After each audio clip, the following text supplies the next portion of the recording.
জয় রাধে, জয় রাধে, জয় রাধে। মহাপ্রভু কথা 151। প্রভু যখন ভক্তগণ সহ সন্ধ্যাবেলা কৃষ্ণ কথায় মজে আছেন, এমন সময় এক যুবক ব্রাহ্মণ এসে প্রভুর আঙ্গিনায় দাঁড়াইলেন। দাঁড়াইয়া একভাবে প্রভুর পানে চেয়ে রইলেন। অন্য সকল ভক্তগণ তাহা দেখিতে পেলেন। প্রভু তাহার পানে চাহিলেন, চাহিয়া বিভোর হইয়া উঠিলেন। তখন দুই বাহু প্রসারিয়া বলিলেন, লোকনাথ এসেছ? এই বলে তিনি গিয়ে তাহাকে বুকে জড়িয়ে অজ্ঞান হয়ে গেলেন। এই লোকনাথ যশোহর জেলার তালঘড়ির পদ্মনাভ চক্রবর্তীর পুত্র।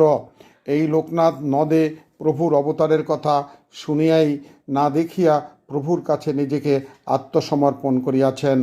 প্রভু তাহাকে চিরপরিচিতির ন্যায় হৃদয়ে ধরিলেন। পঞ্চদিবস নিকটে রাখিয়া প্রভু লোকনাথকে বলিলেন, তুমি বৃন্দাবনে গিয়ে তীর্থবাস করো, আমি অতি সত্বর সন্ন্যাসী হইয়া সেখানে আসিতেছি। এইভাবে প্রভুর পৌষ মাস কাটিয়া গেল। সকল ভক্ত মহোৎসব ও সংকীর্তনে মগ্ন আছেন। প্রভুর সন্ন্যাস করিবেন একথা কাহারও মনে নাই। প্রভু তাহার পরিচিত বৃক্ষলতা গৃহ সকলের কাছে বিদায় নিলেন। প্রভু ভাবিলেন, নবদ্বীপ বাসের নিকট হইতে বিদায় নিতে হইবে।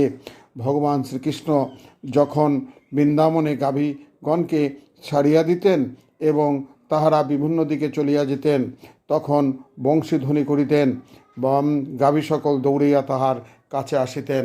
জয় রাধে। এর পরের কথা গোবিন্দ কৃপা করলে আগামী দিন বর্ণনা করা হবে। জয় রাধে, জয় রাধে, জয় রাধে।